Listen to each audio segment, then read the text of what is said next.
Hi hello friends, ഇനി വരാൻ പോകുന്ന പുതുപുത്തൻ എപ്പിസോഡിലേക്ക് എല്ലാവർക്കും സ്വാഗതം. അങ്ങനെ നമ്മുടെ നിധിയെ കാണാൻ സുഭാഷ് ചേട്ടൻ ഹോസ്റ്റലിലേക്ക് പോകുന്നുണ്ട്, നിധിയുടെ വിശേഷങ്ങളും വിവരങ്ങളൊക്കെ അറിയാൻ വേണ്ടിയിട്ട്.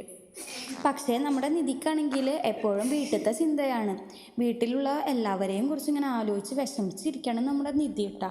അങ്ങനെ സുഭാഷ് ചേട്ടൻ വരുമ്പോൾ സുഭാഷ് ചേട്ടൻ്റെ അടുത്ത് കരഞ്ഞും കൊണ്ട് പറയുന്നുണ്ട്, എനിക്ക് എല്ലാവരെയും മിസ്സ് ചെയ്യുന്നുണ്ടെന്ന്. അപ്പോൾ സുഭാഷ് ചേട്ടൻ പറയാണ്, ഇവിടെ തനിച്ചായി പോയെന്നൊരു വിഷമം വേണ്ട, നിനക്ക് എന്തിനും പോകുന്ന നിനക്ക് ഒരു ഏട്ടനും 2 അനിയന്മാരും ഉണ്ടെന്ന് ഓർക്കണം എന്ന് പറയാം. അപ്പോൾ എന്തെങ്കിലും ഒരു പ്രശ്നം ഉണ്ടെങ്കിൽ അല്ലെങ്കിൽ എന്തെങ്കിലും ഒരു വിഷമം ഉണ്ടെങ്കിൽ തിരിച്ചവിടേക്ക് തന്നെ വരാൻ പറയാണ്. നിന്നെ ഞങ്ങൾ നോക്കിക്കോളാം എന്ന് പറയുന്നുണ്ട് നമ്മുടെ സുഭാഷ് ചേട്ടൻ. നിനക്കൊരു പോറൽ പോലും ഏൽക്കില്ല എന്ന് പറയാണ്. ഇതൊക്കെ കേൾക്കുമ്പോൾ നമ്മുടെ നിധിക്കാണെങ്കിൽ ആകെ വിഷമമായിട്ട് കരയുന്നുണ്ട്. അങ്ങനെ സുഭാഷ് ചേട്ടൻ വീട്ടിലേക്ക് തിരിച്ചു പോവാം. വീട്ടിലെത്തിയതിന് ശേഷം നമ്മുടെ സുധീഷ് ചോദിക്കുകയാണ്, എന്താ ഏട്ടാ നിധി പറഞ്ഞത്, നിധി വരുമോ, നിധി വരില്ലേ, ഇനി തീരെ വരില്ലേ എന്നൊക്കെ ചോദിക്കുകയാണ് നമ്മുടെ സുധീഷ്. അപ്പോൾ സുഭാഷ് ചേട്ടൻ പറയാണ്, അവൾ ഇവിടെ നിൽക്കണം എന്നുള്ള ആഗ്രഹം നമ്മുടേതായിരുന്നു. ഇപ്പോൾ നീ ഒരൊറ്റ ആൾ കാരണം ഒരൊറ്റ ദിവസത്തെ ഇമേജ് മുഴുവൻ കളഞ്ഞു എന്ന് പറയാണ്.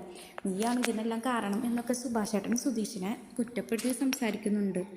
അങ്ങനെ നിധിയെ തിരിച്ച് കൊണ്ടുവരണമെന്നും സുധീഷ് ഇതിൽ തെറ്റ് ചെയ്തിട്ടില്ലെന്നും നമ്മുടെ ഭാസ്കരൻ ചെന്ന് പറയാണ് നമ്മുടെ നിധിയുടെ അടുത്ത്. അപ്പോൾ ഭാസ്കരൻ പറയുന്നുണ്ട്, മോളെ അവനല്ല ഇതിന് കാരണം, ഞാൻ തന്നെയാണ്.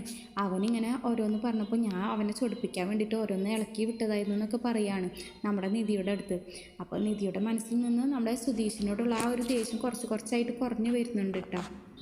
പിന്നെ നിധിയുടെ മനസ്സിലിങ്ങനെ തോന്നാണ്, ഇനി സുധീഷ് അല്ലല്ലോ ഇതിന് തെറ്റുകാരൻ, ഭാസ്കരൻ അച്ഛൻ പറഞ്ഞിട്ടല്ലേ ഇങ്ങനെ സുധീഷ് ഇങ്ങനെ ചെയ്യേണ്ടി വന്നതും, അതും മദ്യലഹരിയിൽ എന്നൊക്കെ നമ്മുടെ നിധിക്ക് തോന്നാണ്. അപ്പോൾ ഇതിന് സുധീഷ് കാരണമല്ല എന്നൊക്കെ തോന്നി തുടങ്ങിയപ്പോൾ നമ്മുടെ നിധിക്ക് ആ വീട്ടിലേക്ക് തിരിച്ചു പോകണമെന്ന് തോന്നാണ്.